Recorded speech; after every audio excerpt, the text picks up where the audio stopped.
Selamat nih Pak Muhammad Iman ya.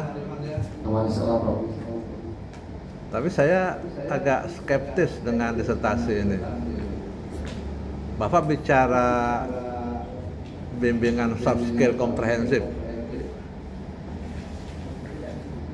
tapi tidak menyinggung hard skill. Di pemikiran saya, hard skill itu sangat penting karena orang tidak akan berkembang soft skillnya kecuali dia punya hard skill. Anak-anak juga sama.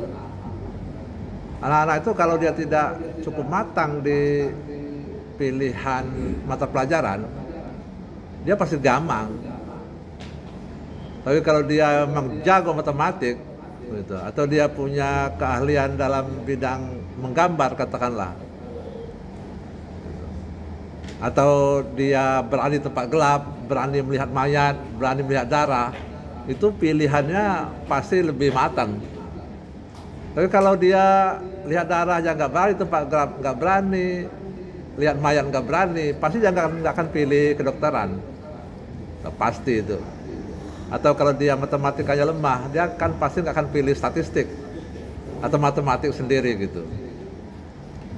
Karena itu maka daya kolaborasinya, ya enggak, daya kreativitasnya, daya leadershipnya, daya determinasinya, daya empatinya pasti lemah juga gitu. Nah, gimana Anda menjelaskan? Baik, terima kasih Prof. Sudarwan. Yang pertama, memang secara umum yang lebih fokus dibahas itu adalah soft skill.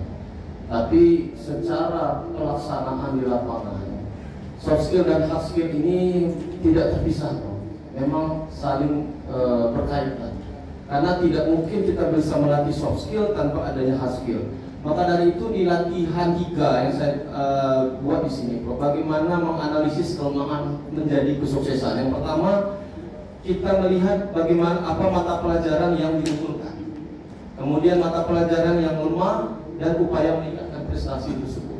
Sehingga dari hasil latihan ini tadi, latihan soft skill ini tadi, mereka memiliki semangat untuk mengeksplorasi, untuk mengikuti kegiatan-kegiatan penunjang daripada soft skill ini tadi. Karena memang hard skill itu bagi saya, hard skill itu bisa diperoleh apabila memang mereka memiliki inisiatif. Inisiatif itu bagian dari soft skill. Berkali itu, Pak. Terima kasih. Ya, kita kan sekitar 5-10 tahun lalu bagaimana mendewakan kecerdasan emosional. Hampir semua orang bicara itu. Bahkan banyak yang mengklaim bahwa dalam dunia pekerja itu 80% itu faktor emosi yang dominan, bukan faktor lain. Tapi akhirnya kan putus asa juga, frustrasi juga, karena oleh pengarang asli sudah diingatkan untuk pekerjaan profesional hanya orang yang memiliki tingkat kecerdasan tertentu, kecerdasan intelektual maksud saya, hanya orang-orang yang memiliki tingkat kecerdasan intelektual tertentu yang kecerdasan emosionalnya akan berkembang. Kan begitu kan? Jangan-jangan juga soft skill juga tidak akan berkembang kecuali orang itu memang punya daya hard skill yang tinggi.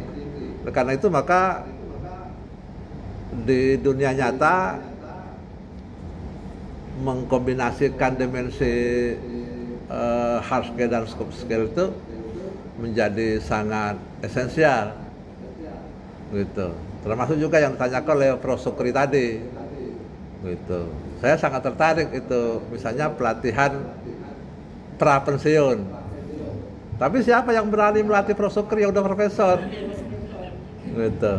Kalau profesor juga yang harus melatihnya. Nanti kalau profesor yang melatihnya, kita kan seguru, kata Prof. Sukri, ngapain dia melatih saya? Atau ada yang lebih junior lagi gitu. Nah, Anda itu anak kemarin katanya, saya sudah ini gitu. Tapi maksud saya itu mengandung mana bahwa kematangan itu memang tidak pernah selesai. Karena ketika orang lompat dari satu posisi ke posisi lain, itu kegamangan itu pasti muncul. Kan begitu kan? Gitu. Dengan demikian maka kematangan itu akhirnya juga menjadi sebuah kenisbian.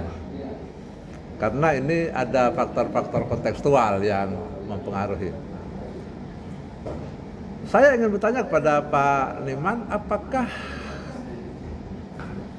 setelah nanti menyandang gelar doktor gitu ya, lalu pulang ke kampus atau katakanlah terjun di masyarakat gitu, apakah Bapak sudah memiliki kematangan tertentu? Anggap sajalah misalnya skor kematangan tertinggi itu 10 gitu. Skor yang Bapak miliki ketika nanti dokter itu kira-kira pada angka berapa? Dari 0 sampai 10 gitu, kira-kira angka berapa? Baik, terima kasih Bro. Kalau bicara tentang saya berani mengatakan skor 9 Bro. 9? Oh itu bagus itu. Tapi kalau Prof. Linda dari Manchester University itu pasti marah dia. Dulu ketika asesmen akreditasi internasional, saya ditanya, kalau Anda menilai diri Anda sebagai dosen gitu, dalam kapasitas membimbing, mengajar gitu, berapa skornya? Saya bilang 8. Dan dia memuji. Very good katanya. Lalu saya tanya, kenapa saya membuat angka 8 gitu? Anda tidak overestimate pada diri Anda. Karena dari 5 atau 6 mahasiswa Anda yang saya wawancarai, skor Anda itu 9 sampai 10. Gitu. Jadi Anda boleh, saya senang Anda menyebut angka 9 gitu ya. Tapi kalau Barat tuh kadang-kadang menganggap bahwa itu agak overestimate gitu, karena Anda merasa perlu untuk satu langkah lagi kan menjadi 10. Tapi kalau Anda misalnya 7 gitu, itu Anda saya masih harus berjuang keras untuk ini mencapai angka 10. Karena memang dalam psikologi itu pujian itu memang penting. Tapi pujian itu juga virus penghancur yang raksasa. Contoh di sepak bola Indonesia, selalu aja itu ketika dipuji habis-habisan, itu pasti di partai berikutnya itu berantakan.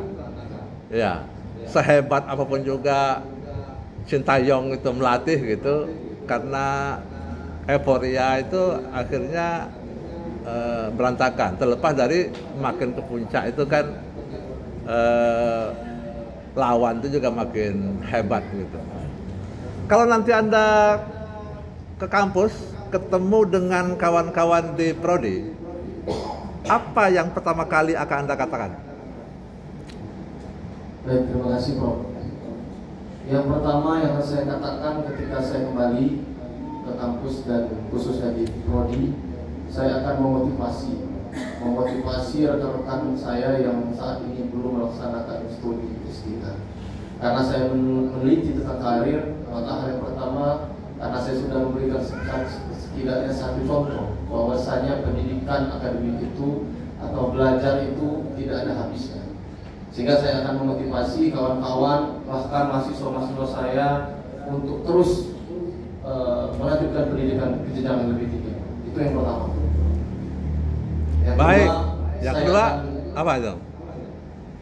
Berdiskusi, menyampaikan apa saja hasil-hasil temuan yang mungkin bisa menginspirasi ataupun barangkali bisa ditindaklanjuti oleh rekan-rekan satu prodi, dan memberikan gambaran bahwasanya untuk memulai sesuatu itu harus membutuhkan suatu proses dan perjuangan.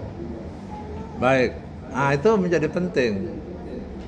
Kemarin kita agak gaduh sedikit karena dengan IKU itu ada hadiah, Prof. Sukri.